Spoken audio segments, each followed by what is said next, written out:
Olá, seja muito bem-vindo, seja muito bem-vinda à nossa 17ª aula de Noções de Direito a Probari. E na aula de hoje nós vamos esgotar a temática da organização administrativa do Estado, que integra o tópico Direito Administrativo, que está no artigo 13 e seguintes da Constituição do Estado. O organograma até o momento, vocês vão ver que esse organograma até o fim dessa aula vai ter uma importante alteração que vai permitir vocês montarem uma pérola ou uma pílula, como outro aluno se referiu, mas não sem antes saber várias características da administração direta e da administração indireta do Estado. A gente está aqui no tópico da administração indireta e quanto mais a gente caminha nessa listagem que está nessa tabela, mais a personalidade de direito privado aparece. Não é verdade? Quanto mais próximo da administração direta, e aqui entenda-se autarquia, mais próximo que fundação pública, mais próximo que empresa pública, mais próximo que sociedade de economia mista, e mais próximo que demais entidades de direito privado. Então, assim, quando a gente vai estudar essa quinta espécie, ela fica bem mais fácil. Porque a própria Constituição, no 14, parágrafo 1º, inciso 5º, diz: também faz parte da administração indireta as demais entidades de direito privado, sob controle direto ou indireto do Estado, ok? Mas não sem antes fazer uma pequena revisão das características que permeiam todas as hipóteses da administração indireta. Não são muitas, por quê? Porque se fossem muitas, diferiria muito pouco uma espécie de outra, não é mesmo? Já parou para pensar nisso, né? Mas se tem um pouco de características, essas quatro, que permeiam toda a administração indireta, você precisa saber. Porque na prova pode cobrar. As entidades da administração indireta são pessoas administrativas ou político-administrativas. No caso, essa última seria incorreta. Então vamos lá. As características da administração indireta são criadas ou autorizadas por lei. No caso da criação, as autarquias. As demais são instituídas, no caso das fundações, ou autorizadas, não é mesmo? No caso das demais, são pessoas jurídicas, são pessoas administrativas. Não são pessoas políticas, não tem ninguém que integra a administração indireta que seja eleito. Por isso o termo político-administrativas, quando a gente fala da administração direta, exercem atividades administrativas, seja prestando um serviço público, seja na atividade econômica, e podem ser extintas, porque a gente já sabe, e repete e repisa, que a administração direta não dá para ser extinta, justamente porque é a própria Constituição que a criou, ok? Essa aqui deu trabalho, viu, gente? Demais entidades de direito privado sob controle direto ou indireto do Estado. Deu trabalho, mas eu achei pelo menos uma hipótese. Existe essa empresa chamada Minas Gerais Participações S.A., que é uma entidade de direito privado que o Estado tem controle direto ou indireto. Ela não é, então, nenhuma das outras hipóteses da administração indireta, quais sejam fundações, autarquia, fundações, empresa pública, sociedade de economia mista. E onde foi que eu achei? Porque ato constitutivo eu não consegui encontrar. eu achei numa decisão do Tribunal de Justiça de Minas Gerais, e aqui aproveito para aqueles que estão ingressando no curso de Noções de Direito, sendo que nunca tiveram contato, é o seguinte: o Poder Judiciário ele julga conflitos que são submetidos a ele. Inclusive, o Judiciário não pode comportar-se de maneira ativa. Ele tem que aguardar o conflito chegar até ele, sabe? Isso chama-se inércia da jurisdição. Ela fica esperando o conflito. Inclusive, faço um parênteses, por isso vocês já ouviram falar num termo que é criticado, que é ativismo judicial, que é o contrário da inércia. Mas pode ficar para uma outra conversa. O que eu estou querendo dizer? Num desses conflitos levado ao Poder Judiciário, e a função típica do Judiciário é resolver conflitos, julgar, esse conflito era assim: a empresa Minas Gerais Participações S.A., ela é da administração indireta? Onde vai ser julgado o processo da MGI, da Minas Gerais Participações? Essa era a controvérsia que foi levada ao Poder Judiciário. E aqui ele exarou uma decisão colegiada, chamada de jurisprudência. Jurisprudência é o entendimento pacífico, reiterado, de um tribunal, que no caso nosso aqui é o Tribunal de Justiça. Leia comigo aqui. Isso aqui é interessante, sabe, gente? Conflito de competência, ou seja, foi levado ao tribunal um conflito, onde vai ser julgado, porque se for sociedade de economia mista, se for da administração indireta num lugar, se for empresa privada em outro, vocês não precisam saber, só estou dizendo o que foi levado, porque quando a administração pública está no processo, está em um dos lados desse problema que é levado ao judiciário, ela é julgada numa vara especial, que é a vara de feitos tributários estaduais. Agora, se for uma empresa privada, é julgado nas chamadas varas cíveis. E aí o TJ teve que se pronunciar. Olha a terceira linha. Por constituir a administração indireta nos termos do artigo 14, parágrafo 1º, inciso 5º da Constituição Estadual, a presença da sociedade MGI em um dos polos do recurso, ou seja, em um dos polos da lide, desloca a competência de seu julgamento para o Tribunal de Justiça de Minas Gerais, Unidade de Goiás. Vocês não precisam saber disso, eu só estou querendo dizer o seguinte, que assim como o Supremo Tribunal Federal é levado a interpretar a Constituição Federal, em casos que deram ampla repercussão, prisão em segunda instância, isso tudo está na Constituição Federal. O Tribunal de Justiça de Minas Gerais, ele também é o guardião da Constituição Estadual, ele interpreta a Constituição Estadual. E sabe o que ele diz sobre a MGI? Eu não só estou falando, como estou mostrando nessa decisão, ele diz: a MGI é da administração indireta e do artigo, no exemplo, previsto ali no artigo 14, parágrafo 1º, inciso 5º, e é exatamente a última espécie da administração indireta estadual.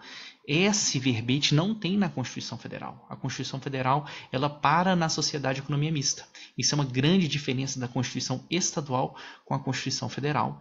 E isso naturalmente pode ser cobrado em prova, porque o aluno que assodadamente estuda apenas a Constituição da República, ou então não toma aulas de direito constitucional, de noções de direito constitucional, de noções de direito administrativo, com um professor ou uma escola, um cursinho que não seja específico, leva tinta. Ok? Professor, preciso decorar isso? Só estou te dizendo que esse inciso 5º é uma espécie da administração indireta, tá certo? Que é o resíduo, né? Porque ele vem elencando autarquia, fundação, empresa pública, sociedade economista, demais entidades. Então você percebe que naturalmente, se a entidade que a gente está avaliando tiver minoria de capital público, porque se ela tiver maioria, a gente sabe que é sociedade de economia mista. Se ela tiver minoria, como tem capital público ali, mesmo que seja menor, ela faz parte da administração indireta, porque ela é a hipótese demais entidades de direito privado, sob controle direto ou indireto do Estado. Indiretos são subsidiários, você não precisa saber o que é. Mas se o Estado, se vier na sua prova, que o Estado controla direto ou indiretamente uma entidade de direito privado, a administração indireta, a última hipótese, a hipótese do inciso 5 do parágrafo 1º do artigo 14 da Constituição Estadual. Ok? E aí agora a gente chega na figura que confesso que eu tentei fazer uma dica e na tentativa de aguçar, na tentativa de trazer um detalhe, eu acabei trocando os pés pelas mãos, mas em tempo consegui ali aclarar, porque ninguém chegou a me mandar uma dúvida não, mas a gente relendo o trabalho da gente, né? A gente vê assim, mandei mal. Não estava propriamente errado, vou explicar o porquê, mas vamos lá. O parágrafo 3º do artigo 14 nos diz, então a gente acaba as hipóteses de administração indireta e vai falar um pouquinho agora dos chamados órgãos autônomos. Onde que eles se inserem, o que eles são. É facultado, e aqui a faculdade é não é obrigatório, né? É uma opção. Faculdade, por exemplo, por que tem esse nome? Faculdade. Porque a pessoa faz se quer ou não. A faculdade é facultada ao Estado criar órgão dotado de autonomia financeira e administrativa, segundo a lei, sob a denominação de órgão autônomo. A Constituição solta isso aí e você, para entender, você que dá seu jeito. Aqui ela está falando quais órgãos do Estado, quais instituições são órgãos autônomos? Não. Aqui ela está falando que esses órgãos autônomos são da administração direta?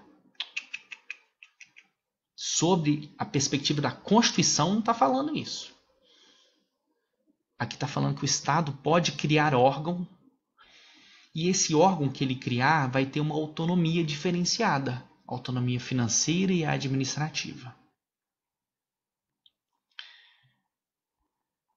Segundo a lei, sob a denominação de órgão autônomo. Então, existem instituições do Estado que elas ganham um destaque. Por quê? Elas ganham autonomia financeira e administrativa. É autonomia total? Não. Ainda se subordina ao governador de estado. E como veremos, órgão autônomo faz parte da administração direta. Pelo texto constitucional? Não, o texto constitucional não nos diz isso. Vamos lá já para o próximo slide que vocês vão ver o que é.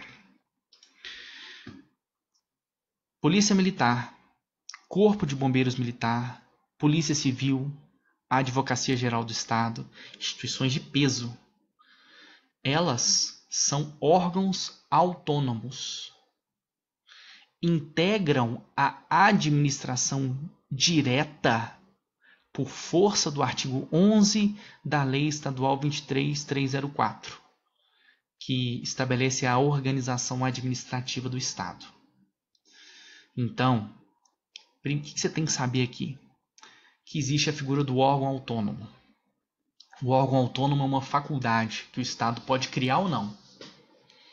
Se ele resolver criar, se ele resolve exercer essa faculdade que lhe é disposta na Constituição do Estado, esse órgão tem autonomia financeira e a administrativa. E ele é integrante da administração direta. Eu tentei, para chamar a atenção do órgão autônomo, falar que a Polícia Militar é o quê? É da administração direta e indireta. É porque, segundo a Constituição, ela não fala que é da administração direta. Só que ali eu estava tentando chamar a atenção para o órgão autônomo e acabei trocando os pés pelas mãos, não é verdade? Então, para não ter erro, eu retirei essas dicas do ar e coloquei uma dica que une as três anteriores.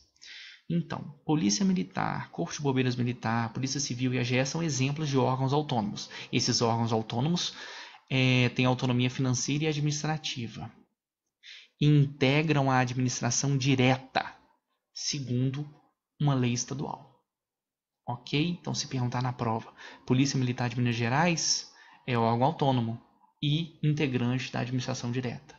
Corpo de Bombeiros Militar é órgão autônomo e integrante da administração direta. Polícia Civil, AGE, são só esses 4? Não, é porque esses são os 4 que as pessoas mais conhecem. E eu estou trazendo aqui para vocês verem a importância desses órgãos autônomos que integram a administração direta. Esqueçam aquelas dicas onde eu tentei, porque, convenhamos, vou tentar explicar o que eu estava tentando fazer. Se você não considera a lei estadual 23304, você só tem a Constituição para se guiar. A Constituição não está dizendo, no parágrafo 3º do artigo 14, que o órgão autônomo é da administração direta, certo? Mas temos que considerar a legislação como um todo. Se tem uma lei infraconstitucional, ou seja, abaixo da Constituição, que diz que os órgãos autônomos integram a administração direta, não dá para o professor Matheus, ficar inventando moda aqui para tentar fazer pegadinha. O que eu tentei ali é porque o órgão autônomo é um conceito muito pouco conhecido no Estado. E conceitos pouco conhecidos, as questões de concurso estão ficando assim, estão acabando, né? Porque explora determinado assunto que a gente tenta, né, na nossa coordenação, tentar elaborar questões novas. Então, a questão nova era sobre o órgão autônomo. Mas, coloca uma pérola aí. Órgão autônomo, uma faculdade do Estado em criá-lo. Características, autonomia financeira e administrativa e fazem parte da administração direta. Direta. Ok? Fechou? Então, o nosso organograma da organização administrativa ficou assim. Administração direta. Estado de Minas Gerais, poderes do Estado de Minas Gerais. E a gente relembra aqui que a gente liga muito a atividade administrativa ao Poder Executivo. Isso não é errado, porque o Poder Executivo é quem desenvolve a maioria das atividades administrativas, a maioria dos serviços públicos. Mas, como os outros poderes, Judiciário e Legislativo, têm como atividade atípica a atividade administrativa, a Constituição diz que a atividade da administração direta é exercida pelos poderes do Estado. Lembrando, poder judiciário, função típica, julgar. Até trouxe um exemplo aqui hoje na aula, onde ele julgou um conflito, onde a MGI deve ser processada, nas varas de fazenda pública que acolhem demandas que se aparecer a administração indireta, ou nas varas comuns cíveis. O TJ está dizendo, por ser aquela hipótese do inciso 5º, demais entidades controladas direta e indiretamente pelo Estado, ela vai ser julgada na vara de fazenda pública. Isso não é matéria da sua prova, mas aqui é um curso de noções de direito, né? Eu tenho que preparar vocês têm que se acostumar com essa nomenclatura. Mas o Poder Judiciário, de forma atípica, o Poder Judiciário faz concurso para fazer seleção de servidor público, não faz? Tem concurso do TJMG. Nesse momento que o TJ está fazendo concurso público, ele não está exercendo a atividade típica dele de julgar, mas a atividade atípica de administração pública. Agora ficou fácil, não ficou? Beleza. Órgãos autônomos fazem parte da administração direta. Direta. Quem que nos diz isso? A lei que estabelece a organização administrativa. Ela diz que os órgãos autônomos fazem parte da administração direta. E o que é órgão autônomo? É um órgão que é criado de maneira facultativa pelo Estado e que dispõe de autonomia financeira e administrativa. Ok? Mas eles estão, sob última instância, subordinados ao governador do Estado, que é o chefe máximo da administração direta. Professor, mas as entidades da administração indireta não estão subordinadas também ao governador do Estado, mas um controle mais finalístico. Não é verdade? A gente viu isso lá na primeira aula de organização administrativa. E a administração indireta, nós temos 5 espécies. nós temos a cada espécie que a gente anda nesta ordem aqui, que aparece na sua tela. Cada espécie que a gente anda vai ganhando mais características de direito privado. A primeira, 100% dos casos, é direito público, que é a autarquia de serviço, ou autarquia territorial, que a gente viu também o que é e explicou pormenorizadamente. As fundações públicas, que em regra são de direito público, mas existe uma única exceção que é de direito privado, que é a previdência complementar, chamada de Prevcom. A partir daqui, só personalidade jurídica e direito privado. Empresa pública, capital 100% público, lembra? Pode ser organizada sob qualquer forma, não é verdade? E sociedade de economia mista, que não é 100% público, é maioria do capital público. O Estado tem que ter o controle, tem que ter no mínimo 51%. Sob a forma de SA, sociedade, né? Sociedade SA. Sociedade da administração, sociedade de economia mista, necessariamente tem que ser uma SA. Lembrando que empresas públicas e sociedade de economia mista podem ser chamadas de empresas estatais. E por fim, se o Estado não detiver o controle majoritário, mas tiver controle direto ou indireto sobre uma entidade de direito privado, ela é a hipótese do inciso 5º, que, como nós vimos, temos como um exemplo a MGI, Minas Gerais, para não falar bobagem, MGI, Minas Gerais Participações SA. Olha como é que pode te enganar, que ela é SA, hein? Mas aquele que julga, já julgou um caso, falando o seguinte, aqui não era se a MGI era Sociedade de Economia Mista ou essa hipótese do inciso 5º. Não, aqui ela é administração indireta ou ela é fora do contexto da administração pública. Esse era o caso. E o TJ falou, ela é a administração indireta, apontou, ela é a hipótese do inciso 5º do parágrafo 1º do artigo 14 da nossa Constituição Estadual. Ok? Bacana. Lembrar aqui mais uma característica. A autarquia e fundação faz concurso público? Faz. E o servidor que lá trabalha é chamado de servidor público. Tem regime estatutário, porque ele tem um estatuto. Sociedade de economia mista, empresa pública faz concurso? Faz. Faz. Mas lá é empregado público. Quem lá trabalha se submete ao regime jurídico da CLT, Consolidação das Leis do Trabalho. Ok? Gente, a gente esgota o tema da organização administrativa e agora sim eu fico mais tranquilo para lermos juntos artigos da Constituição Estadual, a partir do artigo 13, porque com essa explicação dessas últimas aulas, eu entendo, porque senão não sei nem como conseguiríamos entender se não fosse essa explicação, essa aproximação do tema. Porque no fim das contas, o que você precisa saber é o texto constitucional. Só que como ler grego? Né? A Constituição ela não tem a melhor redação, ela não tem a melhor ordem, como a gente viu no artigo 14. Tá bom? Forte abraço, fiquem com Deus e bora conquistar o crachá, hein?